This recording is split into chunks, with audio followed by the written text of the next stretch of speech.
Australia captaincy బాధ్యతలు తీసుకోవాలనే ఆలోచనను బూమ్రా విరమించుకుని బౌలింగ్పై దృష్టి పెట్టాలని పాక్ మాజీ క్రికెటర్ బాసిత్ అలీ సూచించాడు. గత నెలలో ఇచ్చిన ఓ ఇంటర్వ్యూలో బూమ్రా మాట్లాడుతూ సీమర్లు కూడా అద్భుతమైన కెప్టెన్లు కాగలరని వ్యాఖ్యానించాడు. ఇందుకు కపిల్ దేవ్, ఇమ్రాన్ ఖాన్ను ఉదాహరణగా చూపించాడు. అయితే బూమ్రా అభిప్రాయంతో బాసిత్ అలీ విభేదించాడు. నా అభిప్రాయం ప్రకారం బూమ్రా కెప్టెన్సీని చేజ్ చేయకూడదని, అతడు టాప్ క్లాస్ బౌలర్ అని అలీ అన్నాడు.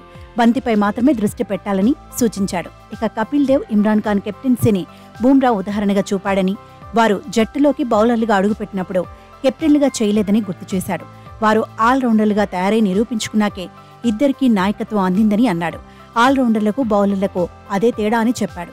అయితే పాట్ కమిన్స్ మంచి కెప్టెన్ అని, అతి కొద్ది సీమర్లు మాత్రమే నాయకత్వం, కోచ్ వంటి బాధ్యతలను సమర్థవంతంగా చేయగలరని తెలిపాడు. బూమ్రాకు నా బెస్ట్ విషెస్ అని, ఛాంపియన్స్ ట్రోఫీ తర్వాత అతన్ని కెప్టెన్గా చేసే అవకాశం ఉందని బాసిత్ పేర్కొన్నాడు. మరోవైపు విరాట్ కోహ్లీ కెరియర్ 16 ఏళ్లు పూర్తయిన సందర్భంగా బాసిత్ శుభాకాంక్షలు తెలిపాడు. కోహ్లీ 2008 ఆగస్టు 18న శ్రీలంకపై అంతర్జాతీయ కెరీర్ ప్రారంభించిన సంగతి తెలిసిందే.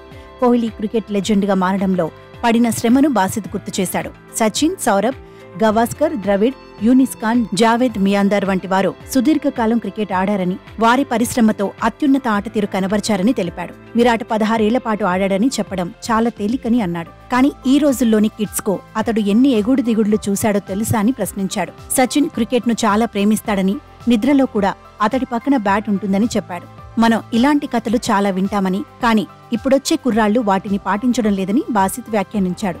గిల్ అయ్యర్, జైస్వాల్, పరాగ్ వంటి కుర్రాళ్లు అతడితో డ్రెస్సింగ్ రూమ్ ను పంచుకోవడం వారి అదృష్టమని తెలిపాడు. ఇక భారత యువ క్రికెటర్ ఇషాన్ కిషన్ పునరాగమనంపై బాసిత్ అలీ స్పందించాడు. ఆస్ట్రేలియా సిరీస్ అయ్యే వరకు భారత జట్టులోకి పునరాగమనం చేసే అవకాశం లేనందున ఇషాన్ కిషన్ ఇప్పుడు ఐపీఎల్పై దృష్టి పెట్టాలని సూచించాడు.